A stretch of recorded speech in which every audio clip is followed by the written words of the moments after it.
சிவாய நமக.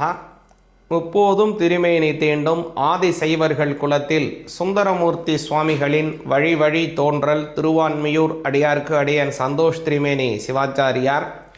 அபிஷேக் அண்ணாமலை தூத்துக்குடி நேர்கள் அனைவருக்கும் அன்பான வணக்கம். நமது இந்த அபிஷேக் அண்ணாமலை தூத்துக்குடி அப்படிங்கிறதான இந்த யூடியூப் சேனல் அற்புதமான பல எண்ணற்ற ஆன்மீக தகவல்களை உங்களுக்கு வழங்கி கொண்டிருக்கக்கூடிய சேனலுங்க இது. அதனால் இந்த சேனலை பின்தொடருங்க. பல ஆன்மீக தகவல்கள், பயனுள்ள பல பொக்கிஷமான விஷயங்கள் உங்களுக்கு உடனே வருவதை உறுதி செய்யுங்க. அதன் மூலமாக உங்களுக்கும் உங்கள் குடும்பத்தாருக்கும் எண்ணற்ற நன்மைகள் கிடைக்கட்டும். இப்போது நம்ம என்ன பார்க்க போகிறோம் அப்படின்னு கேட்டிங்கன்னா, டிசம்பர் மாதம் 2025 எந்த மாதிரியான பலன்கள் இருக்குங்கிறத கொஞ்சம் விரிவாக பார்ப்போங்க. இந்த டிசம்பர் மாதங்கிறது ரொம்ப ஒரு அற்புதமான மாதம் அப்படின்னு சொல்லலாம். அதாவது இந்த மாதத்தில் பார்த்திங்கன்னா அநேக முகூர்த்த தினங்கள், டிசம்பர் மாதம் 1ஆம் தேதி ஆகட்டும், டிசம்பர் 8, டிசம்பர் 10, 14, 15 போன்ற எண்ணற்ற பொக்கிஷமான அற்புதமான நல்ல ஒரு முகூர்த்த தினங்கள் இருக்குது. இதில் கூடுதலாக பார்த்திங்கன்னா டிசம்பர் மாதம் 2ஆம் தேதி, டிசம்பர் 17ஆம் தேதி ஆகியவைகள் எல்லாமே சிவபெருமானுக்கு உகந்த பிரதோஷ தினம் வருகிறது. இதில் கூடுதலாக ஒரு விஷயம் என்னென்னு கேட்டிங்கன்னா, டிசம்பர் மாதம் 3ஆம் தேதி புதன்கிழமை அண்ணாமலையார் தீபம் இருக்குது. அதே மாதிரி கவனிச்சிங்கன்னா, அன்றைக்கு மறுதினம் கார்த்திகை தீபம், நம்மளுடைய இல்லங்கள் தோறும் கார்த்திகை தீபம் கொண்டாடக்கூடியதானது ஒரு அற்புதமான பல பொக்கிஷ விஷயங்கள் இருக்குது. இதில் பரணி தீபம்ங்கிறது காலையில் எப்போ இருக்கோ அப்போ தான் திருவண்ணாமலையில் அந்த தீபத்தை ஏற்றுவாங்க. காலையில் பரணி தீபம், மாலையில் இந்த கார்த்திகை தீபம், இது ரெண்டும் முக்கியமாக இருக்கும் அவங்களுக்கு. அது மாதிரி அன்றைய தினம் அன்னைக்கு இருக்குது. மறுநாள் பௌர்ணமிங்கிறது வியாழக்கிழமை 4ஆம் தேதி வருதுங்க. அதனால் நம்மளுடைய இல்லங்களிலும் வேறு மாதிரியாகவும், அதே மாதிரி திருக்கார்த்திகை அனுஷ்டிக்கக்கூடிய அண்ணாமலையார் கோவிலில் இருக்கக்கூடியதான தீபம் கொஞ்சம் வேறு விதமாகவும் இந்த வருடம் வருகிறது. கூடுதலாக கவனிச்சிங்க அப்படின்னா, டிசம்பர் மாதம் 8ஆம் தேதி விநாயகப் பெருமானுக்கு உகந்தமான சங்கடஹர சதுர்த்தி திங்கக்கிழமையில் வருது. அதே மாதிரி கவனிச்சிங்க அப்படின்னா, இந்த சஷ்டி அது டிசம்பர் 10ஆம் தேதி புதன்கிழமையில் வருதுங்க. அப்புறம் டிசம்பர் மாதம் 15ஆம் தேதி திங்கக்கிழமையில் பெருமாளுக்கு உகந்தமான ஏகாதசி வருது. அதே மாதிரி முன்னாடியே சொன்ன அந்த 17 விநாயகப் பெருமானுக்கு உகந்தமான பிரதோஷம். அதுக்கு முன்னதாக கவனிச்சிங்கன்னா, டிசம்பர் மாதம் 16ஆம் தேதியிலேருந்து மார்கழி மாதம் ஆரம்பிக்குது. இந்த மார்கழி மாதம் என்ன சிறப்பு அப்படின்னு கேட்டிங்க அப்படின்னா, பொதுவாகவே இந்த ஆடி மாதம் அப்படிங்கிறது ஒவ்வொரு தெய்வங்களுக்கும் பல விரதங்கள், ஒரு நாள் 2 நாள் இல்லாமல் பல நாட்களாக அனுஷ்டிக்கக்கூடியதாக வருங்க. குறிப்பாக சொல்லணும் அப்படின்னா, ஆடி மாதம் எடுத்துக்கிட்டிங்க அப்படின்னா, நவராத்திரிலாம் எடுத்துக்கிட்டிங்கன்னா பெண் தெய்வ வழிபாட்டுக்கு நவராத்திரிக்கு விரதம் எடுத்து எல்லாம் செய்கிறதா சூப்பராக செய்வாங்க. ஆடி மாதம்னா கூழ் ஊற்றுறதெல்லாம் செய்வாங்க. அதே மாதிரி பார்த்திங்கன்னா, புரட்டாசி மாதம் பெருமாளுக்கு உகந்த மாதமாக வரும். இதில் வரக்கூடிய மாலைபட்சம் முன்னோர்களுக்கு செய்யக்கூடிய பித்ருபட்சமாக வந்துடும். அதே மாதிரி விநாயகருக்கு பெருமானுக்கு உகந்தமான மகா சங்கடஹர சதுர்த்தி, விநாயக சதுர்த்தி அப்படின்னு பல நாட்கள் அவருக்கு உண்டானதெல்லாம் வந்துடும். சிவபெருமானுக்கு உகந்த கேதார கௌரி 21 தினங்கள் ரொம்ப சிறப்பாக கொண்டாடக்கூடிய நாட்கள் வரும். அதே போல் முருகப்பெருமானுக்கு உகந்தமான கந்த சஷ்டி வரும் இந்த 6 தினங்கள் ஐப்பசி மாதத்தில்.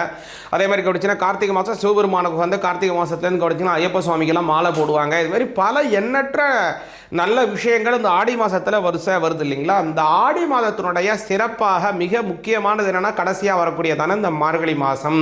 இந்த மார்கழி மாதம் அப்படிங்கிறது எல்லா தெய்வத்துக்கும் சிறப்பானதுங்க. விநாயகப் பெருமானுக்கு உகந்ததே, முருகப்பெருமானுக்கு உகந்ததே, அதே மாதிரி சிவபெருமானுக்கு உகந்ததே, மகாலட்சுமி தாயாருக்கு, பெண் தெய்வங்கள், பார்வதி அன்னை கிராம தேவதைகளுக்கு உகந்தது, விஷ்ணுவுக்கு உகந்தது. அதே மாதிரி பஜனைகள், மண்டலிகள், அதே மாதிரி கவனிச்சிங்கன்னா சபாக்கள், இது மாதிரியான பல விஷயங்களில் பார்த்தீங்கன்னா நிறைய அற்புதமான பல மகோத்சவங்கள்லாம் நடக்கக்கூடியதான அற்புதமான பல செயல்பாடுகள் வரக்கூடியது இந்த மார்கழி மாதத்தில் வருதுங்க. அதனால் இந்த மார்கழி மாதம் அத்துணை ஹரிஹர தெய்வங்கள், அத்துணை தெய்வங்களையும் வழிபாடு செய்வதற்கு மிக உகந்தமான மாதமாக வருது. கூடுதலாக கவனிச்சிங்கன்னா, இந்த மாதம் அதே இதிலே கவனிச்சிங்க அப்படின்னா, டிசம்பர் மாதம் 18ஆம் தேதிக்கு மாத சிவராத்திரி வருகிறது. அதே மாதிரி டிசம்பர் 19ஆம் தேதி ஆஞ்சநேயருக்கு உகந்த ஜெயந்தி வருகிறது. அதுக்கு மறுநாள் மூல நட்சத்திரம் வருது. ஆஞ்சநேயருக்கு உண்டான அந்த அமாவாசை முன்னாடியே வந்துடுது. பெரும்பாலும் நம்ம அமாவாசையை தான் அனுஷ்டிப்போம். ஆனால் டிசம்பர் 19ஆம் தேதி ஆஞ்சநேய ஜெயந்தி, அவருக்கு உகந்தமான நட்சத்திரம் மறுநாள் மூலா நட்சத்திரம் வருகிறது. அதே மாதிரி இந்த டிசம்பர் 30ஆம் தேதி கவனிச்சிங்க அப்படின்னா, வைகுண்ட ஏகாதசி வருது. அன்றைய தினம் நம்ம கண்ணு முழிச்சு பெருமாளை வணங்கி வந்தோம் அப்படின்னா நமக்கு சொர்க்கலோக பதவிகள் பரிபூர்ணமாக கிடைக்கும் அப்படிங்கிறது ஒரு முக்கியமான விஷயம். அது மாதிரி இந்த மாதம் அப்படிங்கிறது பல நல்ல விஷயங்களை கொண்ட அற்புதமான மாதமாக இருக்கிறது. இதில் குறிப்பாக உங்களுக்கு உங்களுடைய ராசிக்கு உண்டான பலன்கள் என்னங்கிறது தெளிவாக வைப்போம். எந்த சுவாமியை எப்படி கும்பிடணுங்கிறதையும் காப்போம். எந்த மாதிரியான நல்ல விஷயங்கள்லாம் நடக்க போகுது, எதிரெல்லாம் நீங்கள் ரொம்ப கவனமாக இருக்கணும் அப்படிங்கிறதையும் கொஞ்சம் மிக மிக தெளிவாக பார்ப்போம். சிவாய நமக. கடக ராசி ஆகிய உங்களுக்கு இந்த டிசம்பர் மாதம் 2025க்கான பலன்களை கொஞ்சம் விரிவாக பார்ப்போங்க. கடகராசிக்கு கவனிச்சிங்க அப்படின்னா இந்த மாதம் ரொம்ப அற்புதமான மாதமாக வருகிறது. குறிப்பாக வேலை செய்யக்கூடியவங்களுக்கெல்லாம் ரொம்ப அற்புதமாக இருக்கும். கொஞ்சம் வேலை நேரம் கொஞ்சம் கூடுதறதுக்கு வாய்ப்பு இருக்குது. நிறைய பொறுப்புகள் உங்களை தேடி வரப்போகுதுங்க. பலனாக உங்களுக்கு கனவாக இருக்கக்கூடியதான உயர் பதவியாக கிடைக்க கொண்டு இருக்கக்கூடிய ஒரு கனவுகள் எல்லாமே நிறைவேறப் போகுது. பல நல்ல விஷயங்கள் நடக்க போக ஒரு அடித்தளமாக இந்த மாதம் இருக்குங்க. அதே மாதிரி கவனிச்சிங்க அப்படின்னா உங்களுடைய அஷ்டம சனி, அது ஒரு அஷ்டம சனி நடந்துக்கிட்டு தான் இருக்குது. அதில் வந்து இப்போ ஜென்ம குரு வந்து உட்கார்ந்துருந்தார் இல்லைங்களா, அந்த ஜென்ம குரு கொஞ்சம் வனவாச மாதிரியான சூழ்நிலைகளை தந்தாலும் கூட அவரும் மாற போகிறாரு. அவர் என்ன செய்ய போகிறாருன்னா உங்களுடைய 12ஆம் பாவத்துக்கு போயிடுவார். ஆஹா, அந்த 12ஆம் பாவத்துக்கு போயிடுறாரு, விரயஸ்தானமாச்சான்னு கவலைப்படாதீங்க. இதில் ஒரு நல்லது என்னன்னு கேட்டிங்கன்னா, அந்த 12ஆம் இடத்திற்கு உடையவரான புத பகவான் 6ஆம் பாவத்துக்கு போகிறாரு. 6ஆம் அதிபதியாக இருக்கக்கூடிய குரு 12ஆம் பாவத்தில் போகிறாரு. அதனால் இதுக்கு வந்து என்ன சொல்லுவாங்க அப்படின்னா, கெட்டவன் கட்டிடில் கிட்டிடும் ராஜயோகம் அப்படின்னு சொல்லுவாங்க. அப்படியான ஒரு ராஜயோக அமைப்பும் இருக்குது. கூடுதலாக 6-12க்கான பரிவர்த்தனா யோகமும் சேருது. அதனால் இந்த மாதம் அமோக வளர்ச்சி அப்படின்னு சொல்லலாம். அதனால் இன்னொரு கடகராசிக்காரங்களுக்கு ஒரு நல்ல விஷயம் என்னென்னு கேட்டிங்கன்னா, 6ஆம் பாவத்தில் அநேக கிரகங்களினுடைய சேர்க்கை ஏற்படுது. குருவினுடைய பார்வையும் கிடைக்குது. சூரியன், செவ்வாய், சுக்கிரன், புதன் ஆகிய கிரகங்கள். அதாவது சூரிய பகவான் 2க்கு உடையவர். செவ்வாய் பகவானை கவனிச்சிங்கன்னா உங்களோட 5ஆம் பாவத்திற்கும் ஜீவனஸ்தானம்னு சொல்லக்கூடிய 10ஆம் பாவத்திற்கு உடையவர். சுக்ரான் அப்படிங்கிறவர் உங்களுடைய சுகஸ்தானத்திற்கும் லாபஸ்தானத்திற்கும் உடையவர். அதே போல் உங்களுடைய புத பகவான் அப்படிங்கிறவர் பார்த்தீங்கன்னா உங்களுடைய 3ஆம் பாவத்திற்கும், அதாவது தைரியஸ்தானத்திற்கும் விரயஸ்தானத்திற்கும் உடையவராக 7 கிரகத்திற்கு 7 பாவத்திற்கு அடிப்படையாக இருக்கக்கூடிய கிரகங்கள் எல்லாமே உங்களுடைய 6ஆம் பாவத்தில் சேருது.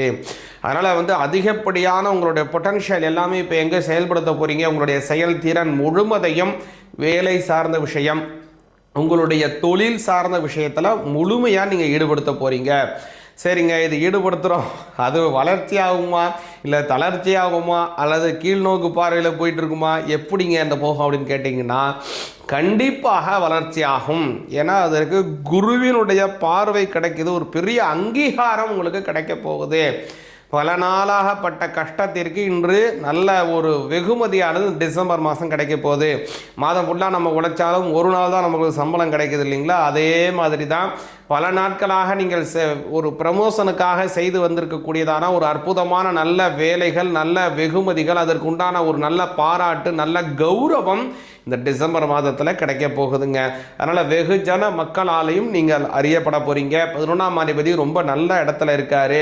அதனால் வெகுஜன மக்களாலும் நீங்கள் அறியப்படுவது உறுதியாக அமையுது. கூடுதலாக ஒரு நல்ல விஷயம் என்னென்னு கேட்டிங்கன்னா, அஷ்டம சனியாக இருக்கக்கூடியதான சனி பகவானை வேண்டிய குரு பார்வை கிடைக்க போகுது. அதனால் அஷ்டம சனியினால் ஏற்படக்கூடிய பல கஷ்டங்கள் நிவர்த்தியாக போகுது.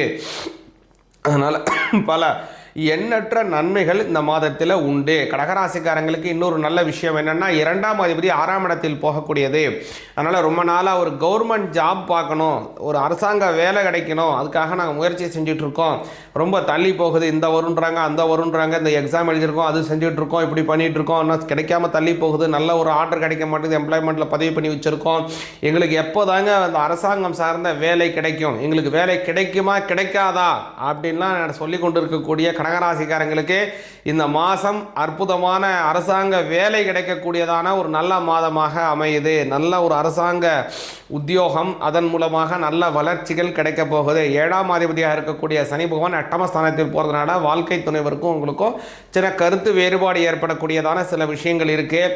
அதனால் வந்து வாழ்க்கை துணைவரிடம் கொஞ்சம் விட்டு கொடுத்து போவது ரொம்ப நல்லது. எப்போதுமே விட்டு கொடுத்து போகிறது ரொம்ப நல்லது. இந்த மாதம் நிச்சயமாக விட்டு கொடுத்து போவது உங்களுக்கு மேலும் நல்ல பலன்களை தரும். அதே மாதிரி வந்து சனி பகவான் அஷ்டமஸ்தானத்தில் போகிறார். அதனால் வந்து சனிக்கிழமை தோறும் சனி பகவானுக்கு எள்ளு தீபம் ஏற்றி வைங்க. ஆஞ்சநேயருக்கு உகந்தான வெற்றிலை மாலை போட்டு வந்தீங்கனாலும் உங்களுக்கு நல்ல பலன் கிடைக்கும். சிவாய நமஹ.